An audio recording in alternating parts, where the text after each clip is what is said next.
आज कई सारी ऐसी चीज़ें हैं, कई ख़ास मौजू हैं, न सिर्फ शेख इंजीनियर रशीद बल्कि और भी ऐसे कई सारे टॉपिक हैं जिसकी गहराई को नापना काफ़ी ज़्यादा ज़रूरी है और उन तमाम चीज़ों को जानना ज़रूरी है, उनकी बारीकियों को समझना ज़रूरी है।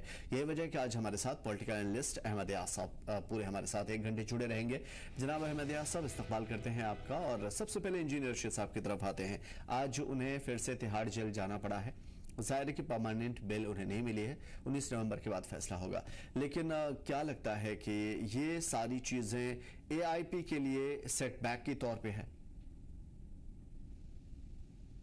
नहीं, मुझे नहीं लगता कि अभी सेटबैक की बात है, क्योंकि शायद एक इमीडिएट रिलीफ तो 19 नवंबर तक तो मिल गया। ये भी था कि शायद ये रिजेक्ट भी किया जा सकता था इस बिल को, उसको आज कैंसिल भी किया जा सकता था, जो सारी कंटिन्यू नहीं किया जा सकता था। वो भी एक एक्सपेक्टेशन थी। लेकिन जो एक्सटेंड हुई नवंबर तक बेल, तो उससे एक फायदा तो ये हुआ कि अभी वो जेल नहीं जाना पड़ा उसको, तो तब तक और कुछ डेवलपमेंट हो सकती है। एक टाइम तो मिला उनको ब्रीदिंग के लिए और थोड़ा सा मिला। अगर इसे बेहतर है कि वो जेल जाता, उसे बेहतर है कि वो एक्सटेंशन बेल हो गई उसकी अभी नवंबर तक, तो it is better than him getting into the Tihar jail once again without extension. तो that's I think that's AIP के लिए फॉर हिम। बिल्कुल, ये सही कहा आपने सर। मैं आपसे के लिए बिल्कुल जो आपने कहा कि ये पॉजिटिव ही समझा जाना चाहिए, क्योंकि ये बेल रद्द भी हो सकती थी और बहुत सही बात है। मैं आपसे ये समझूंगा कि इन दिनों काफी कुछ दिनों से हमने देखा कि इलेक्शंस के बाद, इलेक्शंस के दौरान भी और उसके बाद भी लगातार कल तक हमने देखा कि वो काफी एक्टिव नजर आए जम्मू कश्मीर की पॉलिटिक्स में। और हालांकि उनके पास एक ही सीट है उनकी पार्टी के पास, लेकिन उसके बावजूद असेंबली में एक सीट है और पार्लियामेंट में एक, लेकिन उसके बावजूद वो काफी एक्टिवली नजर आए ग्राउंड पर और काफी एक बेहतर किरदार अदा किया एक पॉलिटिशियंस के नाते। मैं आपसे इसमें 2 चीजें समझने की कोशिश करूंगा। क्या ये इन दिनों इनकी ये जो चीजें हैं काफी ज्यादा बढ़ती हुई नजर आई, लोगों के बीच में मेल जोल या फिर तरक्याती प्रोजेक्ट, डेवलपमेंट के प्रोजेक्ट काम करते नजर आए जो, तो क्या इन दिनों ही ये चीजें इतना एक्टिव रोल अदा किया उन्होंने, या पहले भी जब ये एमएलए थे तो इस तरह के रोल अदा कर रहे थे? एक चीज ये। दूसरी चीज ये कि क्या ये जेल से बाहर रहने के सिलसिले में एक इस तरह की तमाम तर चीजें आवाम के फलाह व बहबूद के लिए काम कर रहे थे? नहीं, इंजीनियर रशीद के बारे में ये है कि ये पहले भी काम करता था। अब चूंकि इस वक्त इसका लार्जर स्केल पर लगा कि इस वक्त वो मेंबर पार्लियामेंट की हैसियत से काम कर रहा है और मुख्तलिफ एरियाज में काम कर रहा है। उस वक्त उसका एक महदूद एरिया था, नगेट कॉन्स्टिट्यूंसी थी एज एन असेंबली कॉन्स्टिट्यूंसी, और जबकि इस वक्त काम करने का दायरा उसका वसी है एज पार्लियामेंट मेंबर। तो इसलिए उसने बहुत सारे इलाकों में अपने लंगेट से बाहर भी एक्टिविटीज की। और सबसे ज्यादा इंपॉर्टेंट जो है वो ये है कि इस वक्त असेंबली इलेक्शन भी हो गई, और असेंबली इलेक्शन के होते हुए हमने किसी मेंबर को, असेंबली मेंबर को एक्टिव नहीं पाया जितना इंजीनियर रशीद को एक्टिव पाया गया। और अगर हम ये कहेंगे कि शायद जेल जाने की वजह से या जेल से बाहर आने की वजह से वो एक्टिव बहुत ज्यादा रहा, ऐसा नहीं कहा जा सकता, क्योंकि वो एक्टिव पहले भी रह चुके हैं। अब दायरा उसका वसी हो गया। अब वो पहले लंगेट कॉन्स्टिट्यूंसी पर कंसंट्रेट करता था, अब वो कश्मीर लेवल पर इलेक्शन लड़ रहा था, उसके एक्सपेंशन हो गया पार्टी का, तो वो दूर दूर इलाकों में फैल गया इलेक्शन कैंपेन के लिए, या फिर एज मेंबर पार्लियामेंट अपनी पार्लियामेंट्री कॉन्स्टिट्यूंसी में घूमे और मीटिंगें भी की, ऑफिशियल्स के साथ मीटिंगें की, डेवलपमेंट के कामों के को लेकर, या स्कूल्स में उसका जाना रहा, हेल्थ सेंटर्स का उसका जाना रहा, लोगों के साथ इंटरेक्ट करना पड़ा और देखना पड़ा ग्राउंड पर क्या सिचुएशन है हेल्थ सेक्टर में, एजुकेशन सेक्टर में। तो वो एक लगा कि वो मुख्तलिफ इस वक्त भी माना जाएगा, क्योंकि अभी भी जो मेंबर्स है, इतने मेंबर्स है असेंबली के, we don't see them actively doing anything than that of Engineer Rashid. अगर ये माना जाए कि engineer Rashid has been number 1 in activities well, उसमें कोई दो राय नहीं होगी। और दूसरा जो उन्होंने इसके दौरान एक प्रोटेस्ट किया, एक बहुत अच्छा प्रोटेस्ट मार्च किया दरबार को लेकर, इसको जम्मू दरबार जो है, जो दरबार मुंह है, उसको रेस्टोर को लेकर एक प्रोटेस्ट किया। वो भी एक लाजवाब बात थी, क्योंकि अभी तक तो प्रोटेस्ट करना यहाँ बड़ा महाल बनता है किसी के लिए भी। अभी रेस्टोर स्टेट करने की बात है, नेशनल कॉन्फ्रेंस इतनी बड़ी जमात होने के बावजूद मुझे नहीं लगता कि वो रेस्टोर करने के लिए प्रोटेस्ट करेंगे। They have not done it. बिल्कुल अहमद यार साहब, बहुत खूबसूरत बात कही आपने। मैं आपसे इसी सिलसिले में ये चीज़ भी समझने की कोशिश करूंगा। प्रोटेस्ट किया आपने, उन्होंने श्रीनगर में काफ़ी अच्छे अंदाज में, और लास्ट में जाते जाते वो उमर अब्दुल्ला से पूछ गए कि आपसे क्या पीएम मोदी से और होम मिनिस्ट्री से क्या बातचीत हुई आपकी, वो भी आप सार्वजनिक कीजिए। मैं आपसे ये समझने की कोशिश करूँ, क्या देखिए पॉलिटिकल पार्टी पॉलिटिकल लीडरों को थोड़ी देर के लिए साइड लाइन रखते हैं, लेकिन एज ए स्टेट और एक अवाम के नुमाइंदे होने के नाते क्या ये स्टेट के लिए और अवाम की भलाई के लिए इस तरह के कार्य, इस तरह का एक्ट काफी बेहतर है, और यही वजह है कि इंजीनियर रशीद का बाहर रहना ज्यादा जरूरी है, ताकि वो कटघरे में खड़ा करने की पावर रखते हैं, एक स्पोकन है, वेल स्पोकन है, और साथ में हुकूमत से सवाल पूछ सकते हैं बेहतर अंदाज में।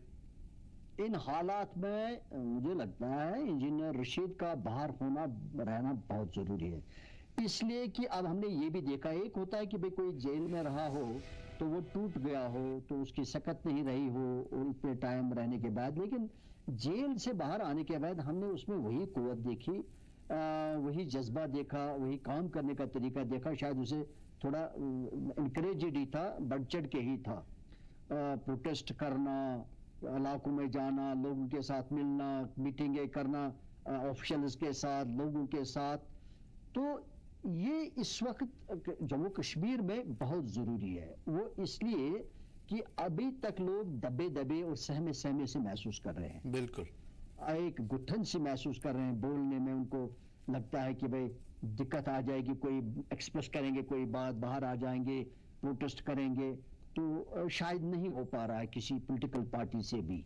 आम इंसान की बात नहीं है, लेकिन पॉलिटिकल पार्टीज के लिए भी, किसी पॉलिटिशियन के लिए भी ऐसे ओपन में आना, प्रोटेस्ट करना, जो एक जमहूरी निज़ाम में एक बहुत ज़रूरी बात है, तो लेकिन वो जमहूरी निज़ाम को एक डगर पर कश्मीर को लेकर रखने के लिए, लाने के लिए बहुत ज़रूरी है, क्योंकि उसका अपोजिशन में रहकर गवर्नमेंट को सवाल करना, जो बड़े मुस्तदी के साथ वो कर रहे हैं, जो हमने देखा अभी कोई इतना सामने नहीं आ रहा है, लेकिन वो सामने आ रहा है, और फिर फील्ड में जाके, ग्रास रूट पर जाके प्रोटेस्ट करना एक बड़ा मजमा लेकर, तो मुझे लगता है जमहूरी निज़ाम के लिए और लोगों की इस जो उनकी गुठन है, या जो महसूस कर रहे हैं बंद से अपने आप को पा रहे हैं, उससे बाहर आने के लिए बहुत ज़रूरी है कि इंजीनियर रशीद जेल से बाहर रहे, लोगों के साथ रहे और लोगों के मसाइल को देखे,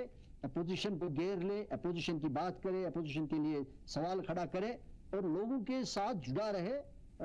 एक इनकरेजमेंट मिलेगी लोगों को, महसूस हो जाएगा कि हम भी किसी जमहूरी निज़ाम में मौजूद है। बिल्कुल एक तरफा ना हो मामला, ये अच्छी बात है।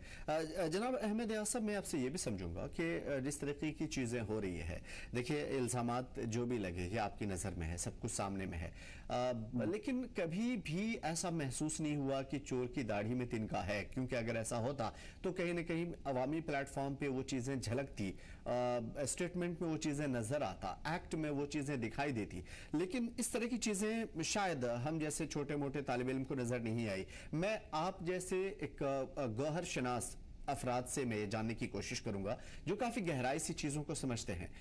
जिस तरह के इल्जामात लगे उससे विपरीत उलट इन्होंने कार्य करके दिखाया और एक बेहतर पॉलिटिशियन होने का सबूत दिया। तो क्या अभी भी हम ये माने कि कहीं ना कहीं वो प्रॉक्सी वाली जो बात थी वो सही थी? नहीं लग रहा है। अब अंदर से क्या बात है उस पे हम गहराई उसकी सदाकत हम अंदर से नहीं जान सकते हैं कि अंदर क्या क्या बात है, लेकिन जो माहौल देखने को मिलता है जिसकी बुनियाद पर हम कभी एग्जिट पोल करते हैं, कभी एनालिसिस करते हैं, कभी ओपिनियन बनाते हैं, नहीं लग रहा है कि ऐसी बात है कि अंदर से कोई सांठ गांठ की बात है जहां उसको मतलब कहीं कोई कम्युनिकेशन हो, कहीं कोई कॉम्प्रोमाइज हो, कहीं कोई बात हो, नहीं लग रहा है। क्योंकि जो बेबाकी सी वो बातें करता है, अभी शायद नेशनल कॉन्फ्रेंस ने जिनका भाई गवर्नमेंट बन गई और इलेक्शन के दौरान उनको 370 को रेस्टोर करने की बात रही, एक प्राइमरी इशू रहा जी। तो उन्होंने भी इलेक्शन जब उन्होंने जीता तो उन्होंने भी यू टर्न ले लिया, कहा कि भाई इस हुकूमत में ये नामुमकिन नहीं है। बिल्कुल। लेकिन इंजीनियर रशीद का रोड पर आना, प्रोटेस्ट करना कि दंगे की चोट कहना कि रेस्टोरेशन रियासत का तकद्दुस बहाल हो, रियासत की जो जो जो हुकूक है वो बहाल हो, मुझे लगता है वही एक शख्स है जो आज तक अभी तक बात करा तो और कर रहा है। तो और हालांकि वो भी बड़ी दानाई से कर रहा है, बड़ी दायरे में रहकर कह रहा है, एक कायदे में बात रहकर कर रहा है जो हम देखते हैं, लेकिन बात तो कह रहा है। वो लोग जिनके बारे में हम ये नहीं कह सकते कि उनका कोई गांठ सांठ है, वो बात नहीं कर रहे हैं। बिल्कुल। लेकिन जिसके बारे में हम कह रहे हैं कि गांठ सांठ है, वो बात कर रहे हैं, बड़े डंके की चोट कर रहे हैं। बिल्कुल। जो लोग साफ शफाफ बन रहे थे और दूसरों पे इल्जामात लगा रहे थे, खुद को पाक साफ समझ रहे थे, उन्होंने यकीनन यू टर्न लिया है। और इसमें कोई दो राय नहीं है कि जिस तरीके की बातें हो रही थी या ऑन रिटन ऑन पेज वो चीजें मौजूद है उनके मैनिफेस्टो में, उसके बावजूद भी हुकूमत बनने के बाद वो चीजें गायब हो गई है सिरे से। मैं आपसे ये समझने की कोशिश करूंगा, ठीक है आपने जो कहा बिल्कुल ये सारी चीजें हर कोई महसूस कर रहा है। सर मैं आपसे ये भी समझने की कोशिश करूंगा कि अब चूंकि इंजीनियर रशीद हमेशा हर प्लेटफॉर्म पे वो अकेले नजर आए, उनके साथ अवाम रही, लेकिन एज अ पार्टी उनके जाने के बाद शायद कोई और ऐसा नजर नहीं आता जो पार्टी को मजबूती के साथ उतनी ही ताकत के साथ स्टैंड कर पाए जितनी ताकत के साथ इंजीनियर रशीद लेकर के जा रहे थे। तो पार्टी की सरबराही अब कौन करेगा जब तक वो जेल में है? Very true. अभी उनका जो स्ट्रक्चर है, पार्टी का स्ट्रक्चर है, अभी ऐसा कुछ नहीं है कि जहां हम कहेंगे कि कोई सेकंड लाइन कोई तैयार हो जो पार्टी को आगे कैरी कर सकेगी। वो एक चैलेंज है एआईपी में कि अभी उनका कोई ऐसा लीडर सामने नहीं आ रहा है कि जिसके ऊपर एक इत्मीनान किया जाए, एक भरोसा किया जाए कि ये पार्टी को साथ लेकर जाएगा। अगर by chance engineer Rashid jail में रहता है तो एआईपी की दिक्कतें ऑर्गेनाइजेशन लेवल पर आएंगे और वो शायद मुश्किल से ही अगर वो चल पाएंगे, क्योंकि ये अकेला इंजीनियर रशीद है जो मैनेज कर पा रहा है, लोगों तक पहुंच रहा है, अपनी बात को समझा रहा है और लोग समझते भी हैं। ऐसा कोई दूसरा नहीं लग रहा है, ना कोई उसका पार्टी के आसपास कोई दूसरा तीसरा आदमी है कि जो ये हम कह सकते हैं कि कोई सेकंड या थर्ड आदमी हो जो पार्टी को चला सके, ऐसा दिख नहीं रहा है। लेकिन एक चीज जरूर है, अगर इंजीनियर रशीद पार्टी संभालने के लिए जेल से बाहर आता है और पार्टी संभाल लेगा, एक बात बनेगी आगे, एक बात बनने के अच्छे खासे इम्कानात है, एक ऑल्टरनेट बनने के इम्कानात है। क्योंकि एक जो बात उनके खिलाफ इलेक्शन के दौरान लोगों में बिठाई गई कि भाई ये प्रॉक्सी है, कुछ स्पीयर्ड कैंडिडेट या कोई स्पॉन्सर्ड कैंडिडेट है, जैसे बाकियों को भी किया गया, बाकी जो 2-3 लोग हैं पार्टीज है, तो वो एक लोगों को बिठाई गई बात, तो उसकी वजह से एक दिक्कत बन गई। लेकिन मुझे लगता है, मेरा मानना है कि आहिस्ता आहिस्ता जो इसने पकड़ ली है, जो रास्ता पकड़ लिया है इंजीनियर रशीद ने कुछ दिनों से हम जो देख रहे हैं इलेक्शन के बाद, तो अगर यही रास्ता इंजीनियर रशीद ने पकड़ लिया तो वो एक जरूर एक जगह बनाएगा और आगे उसकी अपॉर्चुनिटीज बढ़ जाएंगी। ये बड़ी बात है एआईपी के लिए और यकीनन पार्टी के मुस्तकबिल के लिए। इसकी गहराई से हम अध्ययन करने की कोशिश करेंगे। जनाब अहमद यार साहब हमारे साथ जुड़े हुए हैं। इंजीनियर रशीद के हवाले से और भी जो चीजें हैं वो हम आपको बता दें ताकि फिर इन तमाम चीजों में बातचीत करने में आसानी हो। बारामूला लोकसभा हल्के के रुकन पार्लियामेंट इंजीनियर रशीद ने वज़ीर आला उमर अब्दुल्ला से मुतालबा किया है कि गुज़िश्ता हफ्ते वज़ीर आज़म और वज़ीर दाखिला के साथ हुई मीटिंग के दौरान क्या बातचीत हुई। इसे आवाम के सामने क्यों नहीं रखा? उम्र जमानत की मुद्दत खत्म होने के एक दिन कबल ही श्रीनगर में साफियों से बातचीत की थी। कहा कि वजीर आला को जम्मू कश्मीर के आवाम को यह बताना चाहिए कि पीएम और होम मिनिस्टर के साथ हुई मीटिंग में 370 और स्टेटहुड की बहाली के हवाले से क्या बातचीत हुई थी। वो हमने उमर साहब से कल कहा कि उनका मिलना अच्छी बात है, उन्हें प्राइम मिनिस्टर साहब से मिलना है, होम मिनिस्टर साहब से मिलना है, दैट इज़ राइट, उसका प्रोगेटिव है, उसको काम करना है। लेकिन लोगों को भी ये बताना पड़ेगा कि आखिर मिल के उन्होंने बात क्या की। जो इशूज़ हैं, सुनिए ना, 370 का मुद्दा हमने कहीं सुना ही नहीं, 35 पे बात हुई नहीं, पॉलिटिकल प्रिजनर्स पे बात हुई नहीं, स्टेटहुड तो लंगड़ी स्टेटहुड की बात हो रही है। तो उमर साहब ओज a responsibility, owes to his people that he should tell the people that what he talked with the prime minister and other leaders। वो खामोश हैं, मिलना तो अच्छी बात है, लेकिन लोगों को बताएं कि मिलके हुआ क्या। वो हमने तो यही वो चीज़ें हैं जिसकी हम इससे पहले बात कर रहे थे, क्योंकि ये बहुत ज़्यादा ज़रूरी है। न सिर्फ उनके काम जो आपने लगातार देखे, तरक्याती प्रोजेक्ट, एमपी फंड से उन्होंने बहुत सारी चीज़ें दी, और उसके बाद जो कटघरे में खड़ा करना होता है, एक हुकूमत को जवाबदेह बनाना होता है, वो काम इंजीनियर रशीद बखूबी करते नजर आए। और जनाब अहमद यार साहब ने भी ये की। सर, आपने जो अल्टरनेट की बात की, रिवायती पार्टियां काफ़ी टाइम से जम्मू कश्मीर के उलट पुलट हालात का फायदा उठाती रही हैं, इसमें कोई शक नहीं है, हर कोई मानता है। मैं आपसे ये समझने की कोशिश करूंगा कि जितनी भी पार्टियां खड़ी हुई, चाहे वो 2019 से पहले हो या 2019 के बाद, ज्यादातर वो कहीं ना कहीं लोकसभा में या फिर विधानसभा के इलेक्शंस में बदलती हुई नजर आई। वक्ती फायदे के लिए किसी के साथ साठगांठ किया, किसी से फायदा उठाने की कोशिश की, लेकिन अंजाम बहुत बुरा हुआ। यहां तक कि अब पार्टी का मुस्तकबिल भी बहुत बुरा नजर आ रहा है। पता नहीं आने वाले हालात में क्या हो। लेकिन इंजीनियर रशीद पे प्रॉक्सी का इल्जाम लगा, उसके बावजूद वो हंसते मुस्कुराते सवाल करते रहे, कभी इस चीज से वो बैकफुट पे नजर नहीं आए, हमेशा जो है फ्रंट लाइन में नजर आए। अब क्या ये मान के चला जाए कि इंजीनियर रशीद जैसे लीडर और एआईपी जैसी पार्टी, अगर वो इंजीनियर रशीद के इस धरने पे चलती है, तो आने वाले टाइम पे इन रिवायती पार्टियों का एक अल्टरनेट हो सकती है, एक तोड़ हो सकती है? हो सकता है। देखिए, बहुत बड़ी बात है देखने के लिए। जैसे आपने कहा, जो भी रिवायती पार्टीज हैं उन्होंने उलट पुलट करके इलेक्शन में हिस्सा लिया, कोई वोट लिया, कोई जीत गया, एक उलट पुलट की बात है। और जब सामने मैनिफेस्टो दिया तो खास तौर पर कुछ चीज़ों को लेकर अल्टीमेटली उसमें लफ्ज़ फेर दिए,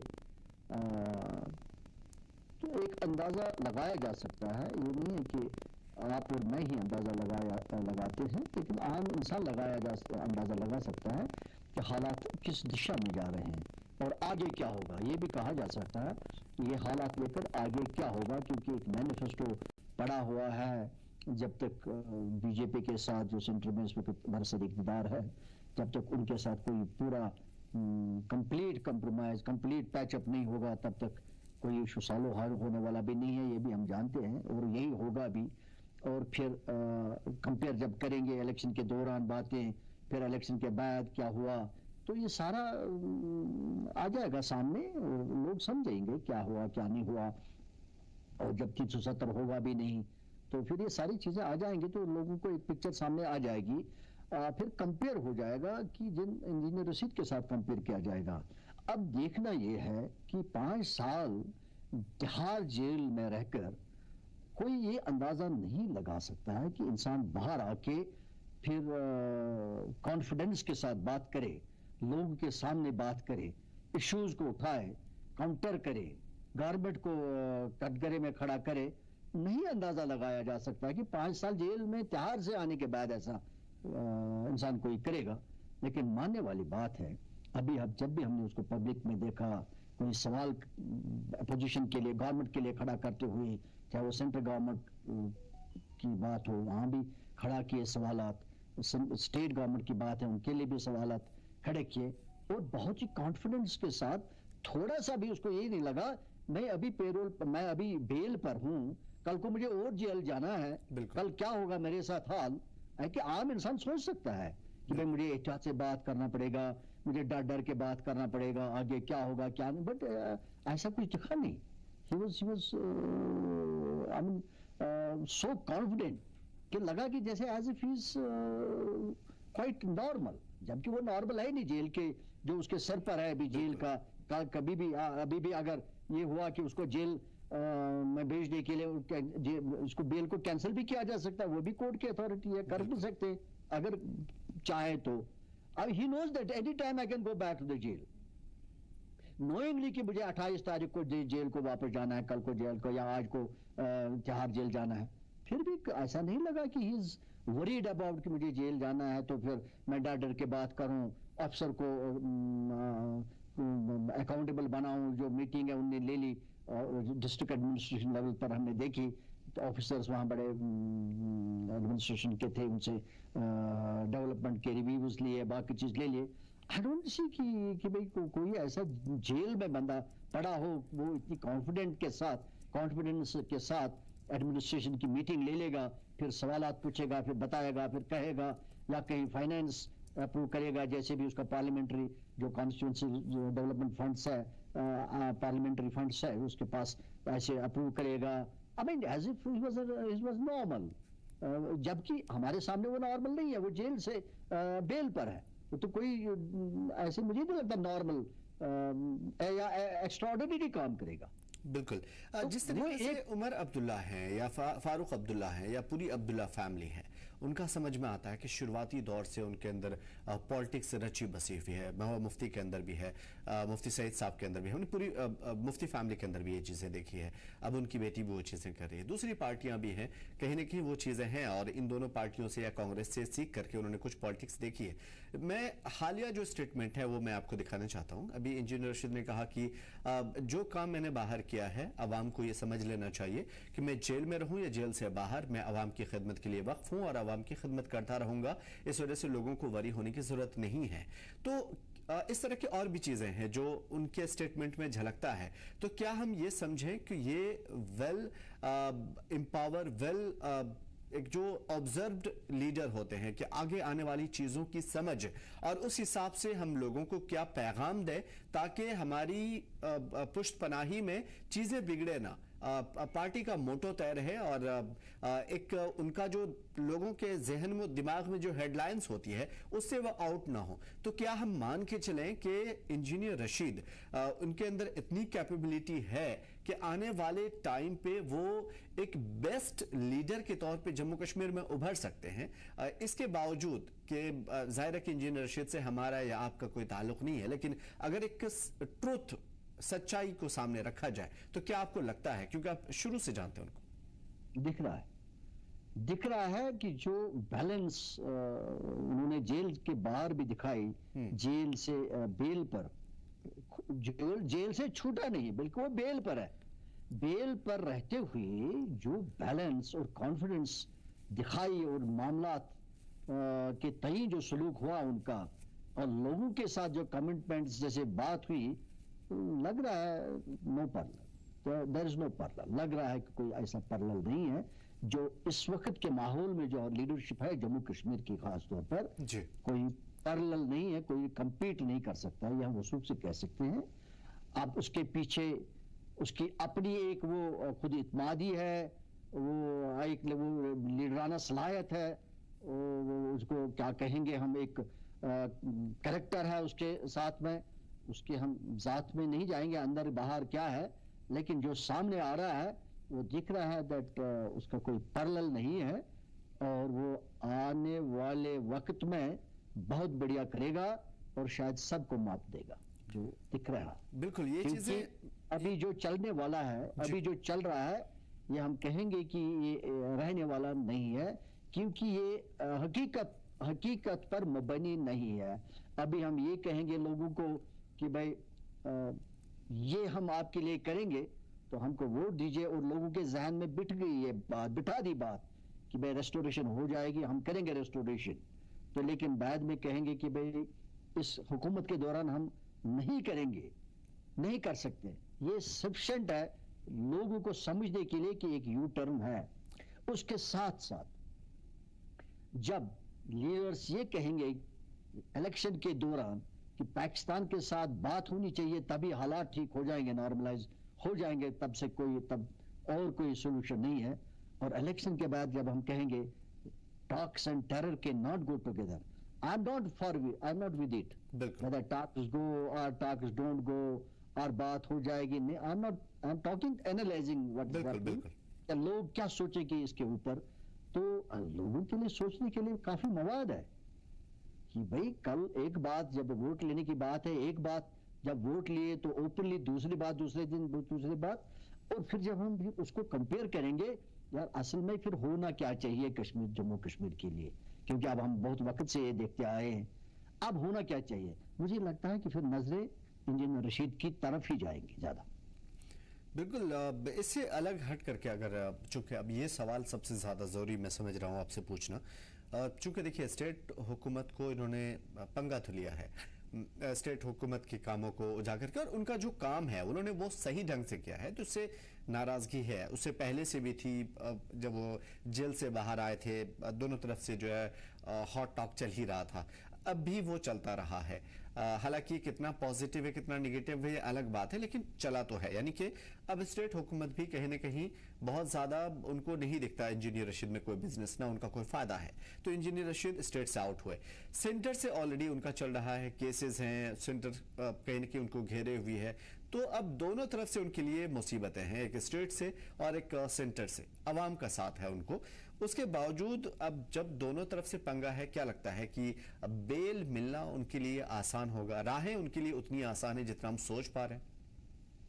देखिए बेल के साथ हम ना स्टेट को जोड़ेंगे ना सेंटर को जोड़ेंगे, क्योंकि बेल देना कोर्ट का काम है, एक इंडिपेंडेंट मामला है जुडिशरी का, कोर्ट देखेंगे उस मामले में कैसे क्या करना है। लिहाजा स्टेट का क्या रोल रहेगा, सेंटर का क्या रोल रहेगा, हाँ स्टेट अपने तरीके से प्लीड करेगी, उसके खिलाफ करना हो, या सेंटर करेगी, जैसे भी, बट अल्टीमेटली कोर्ट ने बेल के मामले में डिसाइड करना है कि what should be done.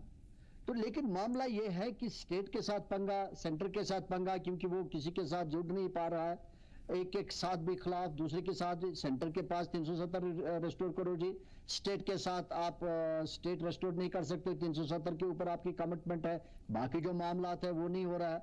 I mean पंगे तो है, दैट इज देयर, बट लेकिन लोगों में उसको रहने के लिए एक तो वो लोगों को चाहिए जो सही बात हो, और दूसरा शायद उसकी अपनी जो जात है वो भी शायद उसको इस चीज से बाहर नहीं आने देती है कि मैं उसका साइड ले लूं गैर जरूरी, या दूसरे का साइड ले लूं। मुझे लगता है वो इसी पर टिका हुआ है कि मुझे अच्छा क्या लगता है, लोगों के लिए जो अच्छा लगता है मैं वो करूं, बजाय कि मैं स्टेट के साथ हाथ मिलाऊं गलत तरीके से, या सेंटर के साथ गलत तरीके से हाथ मिलाऊं। और इसके लिए उसने ये भी कहा कि मैं उमर अब्दुल्ला के सपोर्ट में भी आऊंगा, अगर वो जो हमारे मामलात है कश्मीर के, जम्मू कश्मीर के मामलात है, अगर वो उनको तय कर पा रहे हैं या उनको लेकर चलते हैं तो मैं साथ दे दूंगा, वो भी उन्होंने कहा। इसका मतलब है सोच जो है that's very clear. I am not adverse, I am not a politician, मैं वो पॉलिटिशियन नहीं हूं I will oppose just for the sake of opposition. मैं आपको अपोजिशन इसलिए नहीं करूंगा कि मैं अपोजिशन में हूं, आप गवर्नमेंट में हो, मैं आपको अपोजिशन इसलिए कर रहा हूं कि आपके जो कमिटमेंट्स हैं, जो मामले हैं जम्मू कश्मीर के, आप उनको लेकर नहीं चल रहे हैं जो आपने कमिटमेंट करा है, इसलिए मैं आपकी अपोजिशन करूं। और आप जनाब आप चलिए, जो कश्मीर जम्मू कश्मीर के मामलात है, जो आपने कमिटमेंट्स करे, जो आपने प्रॉमिसेस किए हैं, आप उनको आगे ले जाइए, मैं आपके साथ हूं, वो आपने उसने भी क्लियर कर दिया। और दूसरा उन्होंने कह दिया कि सेंटर के साथ मेरी कोई जाती दुश्मनी नहीं है, मुझे कोई वाजपेयी जी से कोई, सॉरी इसे अटल से क्या नाम है, सॉरी मोदी जी से कोई मामला नहीं है, कोई दुश्मनी नहीं है, वो हमारे सेंटर हमारा दोस्त है, हमारे हिंदुस्तान के बाकी लोग हैं हमारे दोस्त हैं, हमें किसी के साथ कोई दुश्मनी नहीं है, लेकिन हमारे अपने जो मामला थे वो तय हो जाए। यानी कि अवाम की और स्टेट की सही नुमाइंदगी की, और इस तरह के स्टेटमेंट भी उनके बिल्कुल आए, इसमें कोई दो राय नहीं, और यकीनन हम सभी को नजरअंदाज भी नहीं करनी चाहिए इस चीज को। एक सवाल और इस सिलसिले में मैं करना चाहूंगा, क्योंकि इंजीनियर रशीद ने जो भी काम किए हैं वो सभी की नजर के सामने में है और कर रहे हैं। मैं आपसे समझने की कोशिश करूंगा, आने वाले जो छोटे या जो भी चुनाव आने वाले हैं, क्या उसमें इन तमाम चीजों की वजह से ग्राउंड पे पार्टी को फायदा होगा? होने के इम्कान हैं, अभी देखना पड़ेगा, अभी ये देखना पड़ेगा कि जो मैनिफेस्टो नेशनल कॉन्फ्रेंस ने दिया है उसके ऊपर नजरें बहुत है लोगों की, क्योंकि अभी तो ये कहा जाता है कि भाई अभी सब महसूस करें कि अभी उनके पास स्टेट रेस्टोर नहीं हुई है, स्टेट के रेस्टोर होने से इनके पास पावर्स आ जाएंगे, तब भी शायद ये कुछ कर पाएंगे। लेकिन अब स्टेट रेस्टोर होती है, कब होती है वो एक मसला, और दूसरा फिर स्टेट रेस्टोर होने के बाद क्या वो कुछ सारा कुछ वो कर लेंगे जिसके उन्होंने प्रॉमिस किए हैं, जिन्होंने कमिटमेंट करी है, उस पर भी निर्भर करता है, उस पर भी डिपेंड करता है आगे का प्रोसेस।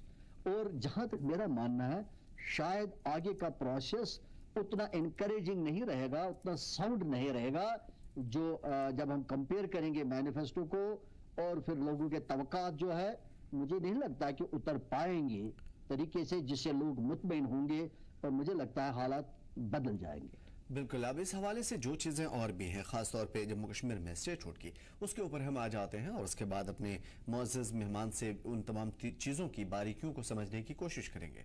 ख़ासतौर पे स्टेटहुड की बात कर लेते हैं, उसके बाद आते हैं वज़ीर आला के ओहदे का हलफ लेने के बाद उमर अब्दुल्ला की काबीना ने पहली मीटिंग में ही स्टेटहुड की बहाली की तजावीज़ पास कर दी थी, सभी को पता है। इस तजवीज़ को LG मनोज सिन्हा ने भी मंजूरी दे दी। करारदाद में कहा गया कि स्टेटहुड की बहाली का अमल जम्मू कश्मीर की आईनी हैसियत और अवाम की तशख़्ख़ुस की बहाली के सिमत में उठाया गया पहला कदम साबित होगा, लेकिन कितना होगा ये देखने वाली बात होगी, और इसका असर क्या कुछ होगा वो भी देखने वाली बात होगी।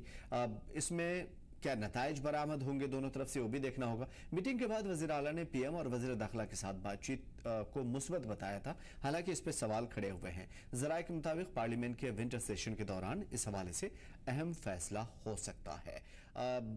आपकी तरफ आने की कोशिश करूंगा जनाब अहमद यास साहब, ये तो आज का कच्चा चट्टा था, जिस तरह की चीज़ें बातचीत हुई हैं, क्या लगता है कि जैसे ही सेशन शुरू होगा, जहां तक मुझे मालूम है 4 तारीख, अगर मैं सही नहीं होता मुझे करेक्ट कर दीजिएगा, 4 तारीख से सेशन शुरू होगा, असेंबली की कार्रवाई शुरू होगी, फिर इधर जो है मतलब पार्लियामेंट का भी जो चीज़ें होगा वो भी हम सब कुछ देखेंगे, लेकिन हमारी असेंबली पे नज़र से ज़्यादा पार्लियामेंट की कार्रवाई पे नज़र रहेगी। जैसे ही सेशन शुरू होगा, क्या स्टेटहुड की बहाली की ओर एक बड़ा कदम हो सकता है, क्योंकि बड़े मुद्दों में उनमें से एक स्टेटहुड की बहाली भी एक बड़ा मुद्दा है, और उधर लद्दाख का भी एक मुद्दा है। जहां तक ये इनिशिएट जो हुआ, एक तो हो गया कि पार्लियामेंट की एक कमिटमेंट है, पार्लियामेंट में एक कमिटमेंट है स्टेटहुड को रेस्टोर होने का, वो एक बहुत बड़ी बात है और एक मसला है। जैसे रेजोल्यूशन पास की गई कैबिनेट की तरफ से, जम्मू कश्मीर कैबिनेट की तरफ से, ये ऐसा नहीं है कि जो पार्लियामेंट में डिसीजन या जो पार्लियामेंट में कमिटमेंट हुई है उसका एक महत्व है, वो एक इम्पॉर्टेंट बात है, वो एक कमिटमेंट है हाउस में। तो रेजोल्यूशन का हम इतना नहीं इम्पोर्टेंस ले लेंगे, उसको इम्पोर्टेंट नहीं मानेंगे, क्योंकि इसकी कोई ना इसकी लीगल सैटिटी है, ना इसका कोई इम्पैक्ट पड़ेगा, ना इससे कोई ज्यादा फर्क पड़ने वाला नहीं है। अलबत्ता यह है कि भाई मुश्तरका तौर हम एक रिप्रेजेंटेशन दे रहे हैं कि ये हमारा मसला है। अब ये डिपेंड करता है कि जिसके पास ये मसला जा रहा है वो उसको किस नजर से देखेगा, वो उसको पॉजिटिव ले लेगा, उसको नहीं ले लेगा, या उसके कुछ मामले देखेगा अंदर में से, भाई करना तो है तो, लेकिन कुछ मामले देखेगा। मुझे लगता है कि ऐसा ही होगा। जो आने वाला पार्लियामेंट्री इलेक्शन, पार्लियामेंट सेशन जो होगा, उसमें लगता है कि ये बात जरूर आएगी और शायद थ्रू भी हो जाएगी, और तब तक ये इसके इर्द गिर्द जो इश्यूज होंगे, ये प्लेन नहीं होगा कि मैंने बता दिया, मैंने रेजोल्यूशन करी तो कर लीजिए, ऐसा नहीं होगा। इसमें जो कंटेंशियस इश्यूज होंगे, जिसमें जो मामलात होंगे, वो सारे तय होंगे पूरी तरह से, तब ही स्टेट रेस्टोर हो जाएगी। क्योंकि जो मामलात सेंट्रल गवर्नमेंट होगी जिसकी बीजेपी क़यादत कर रही है, इस चीज़ को देखने में, इस चीज़ को अपने आप को सेफगार्ड करने में, अपने मामलात को देखने में, वो सारे अनमिन हो जाएंगे, A to Z वो उसमें आ जाएंगे, चाहे कंडीशन कहिए, चाहे कुछ और कहिए, जैसे भी। ये मुझे नहीं लगता कि ये इतना सिंपल होगा कि मैंने मांगा और वहां से आया, इसके बावजूद कि कमिटमेंट है देने की। हाँ, बिल्कुल एक चीज़ और इसमें ऐड ऑन करना चाहूँगा, ताकि हमें ये समझने में, हमारे जो ज़ायरीन हैं उनको समझने में ज़्यादा आसानी हो। अभी हमने देखा कि एलजी का माफ कीजिएगा, लद्दाख का जो मुद्दा था उस पे उन्होंने अनशन तोड़ दिया और अब उसके बाद गवर्नमेंट की तरफ से कहा गया कि ठीक है, हमने आपके मुद्दे को मान लिया है। अभी उसका कुछ भी रिजल्ट आउटपुट सामने नहीं आया है। एक वो मुद्दा है। दूसरी चीज हमने देखा कि जो रविंद्र रैना लगातार इस हुकूमत को घेरे हुए थे, अपने सवालों के दायरे में रखे हुए थे और इल्जाम तराशियों का सिलसिला जारी था। अचानक दिल्ली में मीटिंग होती है सेंट्रल गवर्नमेंट के जो आपस के लीडरान है जम्मू कश्मीर के साथ, और उसके बाद जब वो वापस आते हैं रविंद्र रैना, तो उनका अंदाजे बयां बदल जाता है कि वो हुकूमत के साथ मिलकर काम करेंगे। सेंट्रल गवर्नमेंट पॉजिटिवली इस चीज को देख रही है, अवाम की खिदमत के लिए बहुत सारी बातें। तो इन तमाम चीजों को देख करके क्या हम ये माने कि सेंटर ने एक नया रास्ता अपनाया है और ये चीजें हो सकता है, मतलब एक साइन है ये चीजें कि लद्दाख और जम्मू कश्मीर का जो मुद्दा है बस एक फौरी तौर पे इसे जो है बहाल कर दिया जाए, या फिर इतना आसान नहीं है जितना हम सोच पा रहे हैं, या फिर हो सकता है कि इसमें कुछ टर्म एंड कंडीशन भी हो? दो तीन चीजें हैं। एक तो यह है कि स्टेट रेस्टोर हो जाएगी जी, लेकिन वो स्टेट रेस्टोर हो जाएगी जैसे मैंने कहा, मामलात को देखकर इसके अंदर जो भी मामलात है, जो भी कुछ खदशात है, उनको हल किया जाएगा। और अगर हम लद्दाख का मामला ले लेंगे कि जब हम कहेंगे कि फुल रिस्टोर होनी चाहिए स्टेट, जो लद्दाख भी उसका पार्ट है, तो उसका शायद इंडिकेशन हुआ है कि शायद लेस में लद्दाख होगा। और उसके ऊपर स्टेट की तरफ से गवर्नमेंट जो स्टेट की है, कोई मुझे नहीं लगता कि वो इस कंडीशन में है कि वो कुछ ज्यादा कर सकेंगे, क्योंकि उनको अब वही मानना पड़ेगा जो सेंटर एक्सेप्ट करेगा, नहीं तो उनको कोर्ट में ही जाना पड़ेगा। ऑप्शन है उनके पास कोर्ट में ही करने का, जिसके लिए जो वो अफोर्ड नहीं कर पाएंगे, क्योंकि ऐसा कोर्ट में मामला नहीं है कि अभी लिया तो दूसरे दिन फैसला हो जाएगा। तो स्टेट मुझे नहीं लगता कि ये अफोर्ड करेगी कि कोर्ट में मसला जाएगा रिस्टोरेशन का लद्दाख को लेकर या कोई और इशू लेकर, जहां बीजेपी गवर्नमेंट नहीं मानेगी उनको कोई इशू, तो फिर चलो जी कोर्ट में जाएंगे, ये लंबा चौड़ा रहेगा और तब तक लोग पीछे जाएंगे, मैनिफेस्टो वहीं का वहीं रहेगा। लोग भी शायद मुझे नहीं लगता कि उस चीज का इंतजार करेंगे। मामले यहाँ काफी है। तो मुझे लगता है कि जो भी बीजेपी कहेगी, गवर्नमेंट जो कहेगी, सेंट्रल गवर्नमेंट, वो स्टेट को एक्सेप्ट करना पड़ेगा। उनके लिए कोई ऑप्शन नहीं रहेगी कि वो बार्गेन तो करेंगे, डिस्कस करेंगे, लेकिन वो कोई ऐसा उनके पास कोई फोर्स नहीं रहेगा। अपनी बात को अगर उनको कहीं लगेगा कि भाई जैसे लद्दाख को भी इसके साथ ही शामिल कर लीजिए स्टेट को रेस्टोर करने के लिए, मान लीजिए सेंट्रल गवर्नमेंट नहीं मानती है, तो मुझे नहीं लगता कि इनके पास भी कोई ऐसा फोर्स है स्टेट के पास कि वो फोर्स करेगी भाई नहीं, वो शायद ड्रॉप कर ही ले लेंगे, वो एक्सेप्ट कर ही ले लेंगे लद्दाख को छोड़ के। नहीं तो उनका शायद एक रेजोल्यूशन रहा है full restore, state full restore होने का। और जब जो मैं देखता हूँ फुल रेस्टोर, शायद एक बात ये भी है कि लद्दाख को लेकर रेस्टोर होना चाहिए। जब हम फुल रेस्टोरेशन की बात करेंगे तो वो लद्दाख को छोड़ के नहीं हो सकती है। तो मुझे लगता है कि जो भी एक्सेप्टेंस बातचीत के जरिए होगी, उसमें ज्यादा पल्ला भारी रहेगा सेंट्रल गवर्नमेंट का, जो बीजेपी की गवर्नमेंट है उनका पल्ला भारी रहेगा, और जो वो चाहेंगे वो थ्रू करेंगे। अगर उसमें बीजेपी को, अगर उसमें लद्दाख भी छोड़ना पड़ेगा, जम्मू कश्मीर स्टेट लद्दाख को छोड़ने के लिए भी तैयार हो जाएगी, मैं देखता हूं। और उसके अलावा कुछ और भी कंडीशंस रहेंगे, वो भी होगा।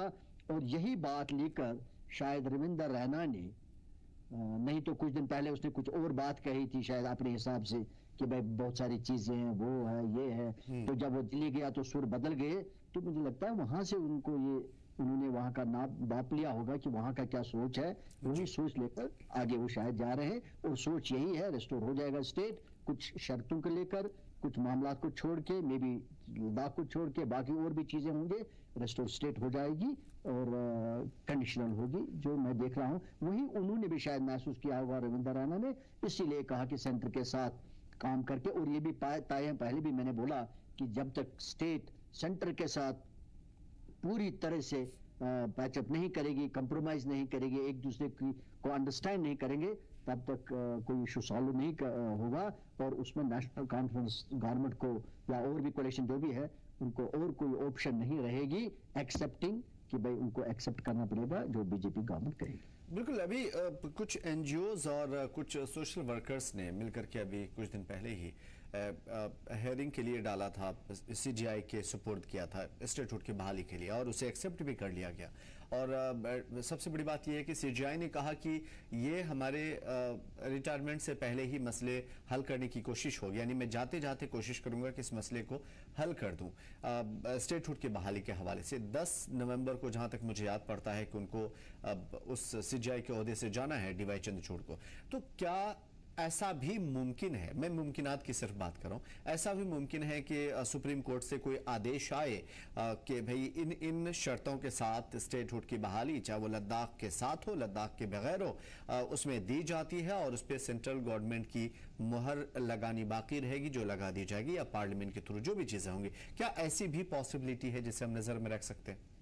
ये जो बात आई है, चाहे एनजीओज के थ्रू या किसी और सोशल एक्टिविस्ट के थ्रू, वो एक प्रेशर पॉइंट बन सकता है। That can work as a pressure point for the central government to see that कि भाई आपको एक्सपीडिशियसली डिसाइड करना पड़ेगा, और वो कोशिश करेंगे स्टेट गवर्नमेंट के साथ मिलकर डिसाइड करना करें, ताकि उनकी भी जो बातें हैं वो रहे। नहीं तो आई डोंट सी कि वो जजमेंट का वेट करेंगे, डिसीजन का, कोर्ट का डिसीजन का वेट करें, क्योंकि कोर्ट का डिसीजन कुछ भी हो सकता है। और उनके जो इंडिकेशंस है, जो उन्होंने ऑलरेडी कहा कि स्टेट को रेस्टोर किया जाए, और हो भी सकता है कि अगर कोर्ट पर छोड़े वो ये कहेगा कि भाई सारा रेस्टोर करे, वो क्यों कहेंगे लद्दाख को करे, छोड़ दे। वो शायद वो ये कहेंगे कि हमारा व्यू पॉइंट है कि भाई सारी स्टेट को रेस्टोर किया जाएगा, हम उसको डिवाइड क्यों करें। तो ये एक प्रेशर पॉइंट बन सकता है सेंट्रल गवर्नमेंट के लिए, कि वो इसके दौरान वो चाहेंगे कि शायद 10 नवंबर को अगर ये डिसीजन की बात है या कोर्ट हियर की बात है, 4 नवंबर को शायद नवंबर सेशन में ही पार्लियामेंट लगने वाला है, मुझे लगता है, या अगर ना भी लगे उसमें, लेकिन they will sort out some mutual understanding, they will work out Jammu Kashmir government के साथ कुछ म्यूचुअल अंडरस्टैंडिंग करके कोर्ट से पहले ही वो करने की कोशिश करेंगे, ताकि कोर्ट का डिसीजन का इम्पैक्ट ना रहे, वो पहले ही कुछ सेटल कर ले। मुझे लगता है सेंट्रल गवर्नमेंट भी उसको पहल करेगी, उससे पहले सेटल कर देगी। यानी कि पॉसिबिलिटीज हैं ये सारे, और जो भी बारीकियां हम अभी डिस्कस कर रहे थे, उन तमाम चीजों में ये वो सारी चीजें हैं जो अब तक की अपडेट हैं, और इनकी जो बारीकियां हैं वो हमारे मेहमान ने, अहमद यास साहब ने आपको बताने की कोशिश की। अब एक और बड़ी खबर है, जिससे चूंकि हम जो बड़ी चीजें हैं जम्मू कश्मीर लद्दाख के हवाले से, वो चीजें हम बता रहे हैं, और उसके साथ उसका जो पॉइंट है, जिसपे पॉसिबिलिटी है, जो चीजें हो सकती है, चाहे वो रियलिस्टिक हो, हाइपोथेटिकल हो, किसी भी तरह की हो, वो चीजें हम डिस्कस कर रहे हैं। जम्मू कश्मीर प्रदेश कांग्रेस कमेटी की बात करते हैं। 2024 असेंबली इलेक्शन की पार्टी की मायूसकुन कारकर्दगी के असबाब जानने के लिए, और उसके मायूसकुन कारकर्दगी के असबाब जानने में जुटी हुई है इस वक्त। इस हवाले से कांग्रेस की फैक्ट फाइंडिंग की टीम ने आज सांबा से लेकर विजयपुर असेंबली हल्के का दौरा किया था। जिला कांग्रेस कमेटी के अहदेदारान और कारकुनान और उम्मीदवारों से मुलाकात भी की। रविंद्र शर्मा की क़यादत वाली इस टीम में वैद महाजन, जहांगीर मीर और नरेश गुप्ता और दीनानाथ भक्त शामिल हैं। बता दें कि जम्मू रीजन में कांग्रेस सिर्फ एक सीट जीतने में कामयाब रही थी। मीटिंग में हार के असबाब के साथ ही जिले में पार्टी को जमीनी सतह पर मजबूत करने को लेकर के चर्चा की गई। फैक्ट फाइंडिंग कमेटी के चेयरमैन रविंद्र शर्मा ने इल्जाम लगाया कि वोटर्स को मुतासिर करने के लिए बीजेपी ने गलत तरीकों का इस्तेमाल किया है। चुनाव के लिए बीजेपी ने तमाम दुष्प्रचार किया और उन लोगों के खिलाफ बातें करते रहे, और कांग्रेस को भी गलत कहते रहे, और लेकिन इसके अलावा भी कुछ ऐसी चीजें हैं जिस वजह से चुनाव की हार हुई है। वो जो आंतरिक वजूहात हैं उसमें यहाँ कोई फैक्टर ज्यादा नहीं है, कैंडिडेट लोगों की राय का था, और उसके अलावा भी कुछ और चीजें जो है, जो कमियां रही वो तो देखेंगे, क्योंकि पैसे का दौर था और हमारे अकाउंट भी सीज होते हैं, उसमें हमारा मुकाबला नहीं था। देखिए, बहुत इंटरेस्टिंग सवाल है ये कि कांग्रेस जम्मू कश्मीर में इतना मायूसकुन कारकर्दगी अदा करेगी। हरियाणा में भी उम्मीद नहीं थी, लेकिन जम्मू कश्मीर में बहुत ज्यादा ये समझा जा रहा था कि चाहे वो नंबर 2 रहे जम्मू में, लेकिन हाँ एक बड़ा नंबर उनके पास एमएलएस का होगा जम्मू से, क्योंकि हमने लोकसभा में बहुत ज्यादा उनके फेवर में चीजें देखी थी। हमारे साथ जनाब अहमद अयाज साहब हैं, पॉलिटिकल एक्सपर्ट, पॉलिटिकल लीडर और काफी गहराई से सियासत को जानते हैं शुरुआती दौर से ही। अहमद अयाज साहब, मैं आपसे ये समझने की कोशिश करूंगा। देखिए, एक सवाल जो सबके मन में है, लेकिन जवाब शायद उनके मन में ये नहीं है, क्योंकि वो एक चीज को, एक पिन पॉइंट को पकड़ नहीं पा रहे। मैं कांग्रेस के हारने के या बैकफुट पे जाने के असबाब आपकी जुबानी सुनना चाहूंगा।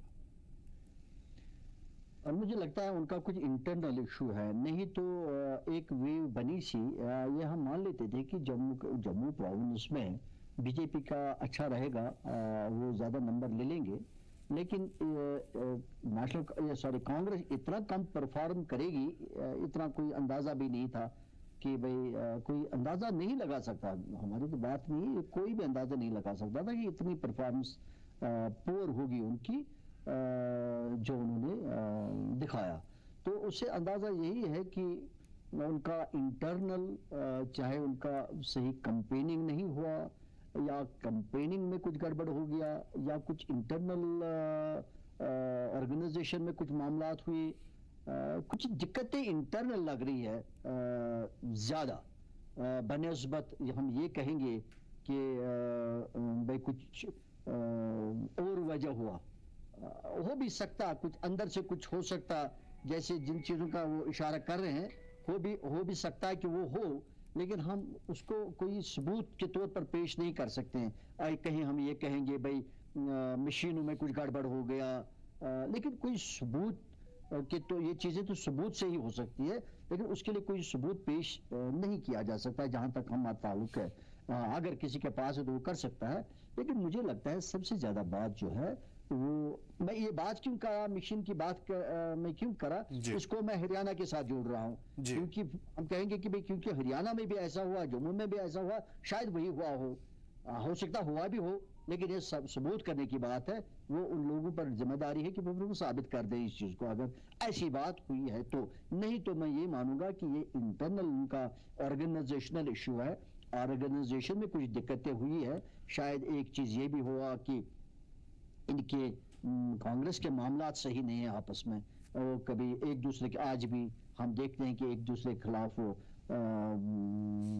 उनके आमतौर बयान आते रहते हैं, कभी उसके खिलाफ, कभी उस प्रेसिडेंट के खिलाफ, कभी जो आउटगोइंग है उसके खिलाफ, आउटगोइंग इनकमिंग के खिलाफ। ये पिछले से रहा है, जहाँ तक जम्मू कश्मीर का ताल्लुक है, दिल्ली में मैं नहीं कह सकता, लेकिन जहाँ तक यहाँ का ताल्लुक है, यहाँ ऐसा रहा है हर एक के खिलाफ। तो उनकी ऑर्गेनाइजेशन भी इतनी स्ट्रांग नहीं है कश्मीर में, खासतौर जम्मू में तो उनकी बेस है, लेकिन जम्मू में उनकी, कश्मीर में उनकी कोई बेस है नहीं, कोई कार्डर इतना स्ट्रांग नहीं है जैसे नेशनल कॉन्फ्रेंस का है।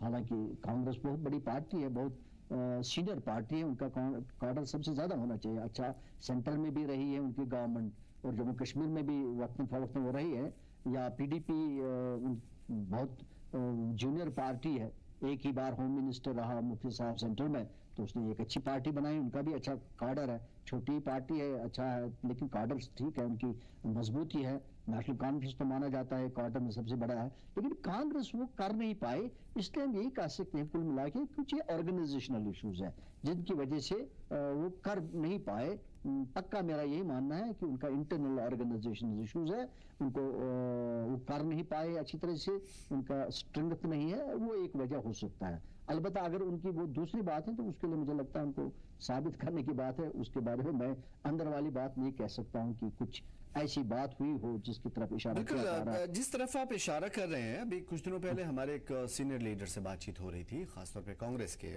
ऑफलाइन बात हो रही थी, तो ऑफ द रिकॉर्ड बात थी, तो उन्होंने एक बात कबूल किया कि यहाँ पे लॉबीइज्म काफी ज्यादा एक्टिव है और उसकी वजह से काफी ज्यादा हमें नुकसान हुआ। ये बड़ी बात है जो आपने कहा, और सेम वो बातें मुझे याद आ गई। ठीक है, ये सारी चीजें अपनी जगह है, कांग्रेस का मेटर है और वो देखेगी कि इसे कैसे दुरुस्त करना है। मैं आपसे ये समझने की कोशिश करूंगा कि अब जबकि हुकूमत में भी है और कहीं ना कहीं उससे सपोर्ट भी है हुकूमत का, तो एक बड़े हौसले के साथ पार्टी को बेहतर लेवल तक ले जाने के लिए उनके पास बहुत कुछ है। मैं आपसे ये समझने की कोशिश करूंगा कि राहें हमवार हैं, लेकिन उसके बावजूद अब कांग्रेस को किन रास्तों पर चलना पड़ेगा जिसकी वजह से वो जम्मू कश्मीर में अपना बेहतर और मजबूत कदम जमा पाए, क्योंकि राहें आने वाले दिनों में भी उनके लिए मुश्किलें हो सकती है। सबसे बड़ी बात जो एक ऑर्गेनाइजेशन के लिए हो, खासकर पॉलिटिकल ऑर्गेनाइजेशन के लिए, वो ये हो कि जो भी लीडर्स हो वो डेडिकेटेड हो, ऑनेस्ट हो और पार्टी के लिए काम करे। अगर हम ये मान के पार्टी में जाएंगे, पॉलिटिक्स में जाएंगे, भाई सिर्फ हमने वहाँ से अपने लिए ही कुछ करना है, अपने लिए कुछ कमाना है, पार्टी के लिए कुछ कंट्रीब्यूट नहीं करना है, तब तो मुझे नहीं लगता कि वो पार्टी सही तौर कामयाब हो जाएगी। और ज़्यादा मुझे लगता है वो कश्मीर जम्मू कांग्रेस में वो ज़्यादा दिखता है। वहाँ कोई नहीं तो इसलिए मैं कहूँगा, नहीं तो हमने देखा है कि उनके बहुत सारे MLCs भी रहे हैं, और ऐसा कोई MLC नहीं है जो इस वक्त भी देखेंगे हम उनका कि कोई MLC एक अपनी कॉन्स्टिट्यूंसी जहाँ से वो रहता हो, जो उसकी होम कॉन्स्टिट्यूंसी हो, वो भी वो बना सका। नहीं तो MLC के लिए फील्ड ओपन रहता है, एक या वो 3 कॉन्स्टिट्यूंसीज बना सकता है, वो कहीं भी इन्वेस्ट कर सकता है, कहीं भी जा सकता है। MLA की तो लिमिटेशन रहती है भी अपनी कॉन्स्टिट्यूंसी में। मुझे नहीं लगता कि वो कर पाए। तो लगता है कि उनका ज्यादा जो कंसंट्रेशन रही है वो यही रही कि पार्टी क्या देगी, पार्टी से हम क्या ले सकते हैं, हम क्या दे सकते हैं, क्या कंट्रीब्यूट कर सकते हैं। और मुझे लगता है कि वो नहीं दिख रहा है। अभी आप देखोगे कितने हवाएं जो उनके, कितने तूफान आए यहाँ जम्मू कश्मीर को सियासत को लेकर।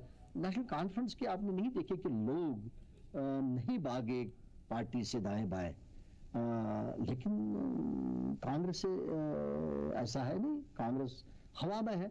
तो इसका मतलब है कांग्रेस में जो लोग आपस में रह रहे हैं वो भी, उनको भी इत्मीनान नहीं है कि हम पार्टी में सेफ है, हम पार्टी में स्ट्रांग है। उनको भी खुद जिस पार्टी में वो काम कर रहे हैं उनको भी लग रहा है कि अपने टांगे डगमगा रहे हैं या पार्टी डगमगा रहे हैं। और एक इंसान को जो पार्टी में काम करता है उसको कॉन्फिडेंस होना चाहिए, पक्का होना चाहिए कि I am safe in my party is safe, my party is strong enough. लेकिन वो खुद महसूस नहीं करे कि उनकी पार्टी स्ट्रांग है। नहीं तो ये जो डेवलपमेंट्स हो गए, अभी कुछ दिन पहले उनको प्रेसिडेंट करना पड़ा, इलेक्शन के दौरान इलेक्शन अनाउंस हो चुके थे, उनको इलेक्शन करना पड़ा, प्रेसिडेंट नया बनाना पड़ा।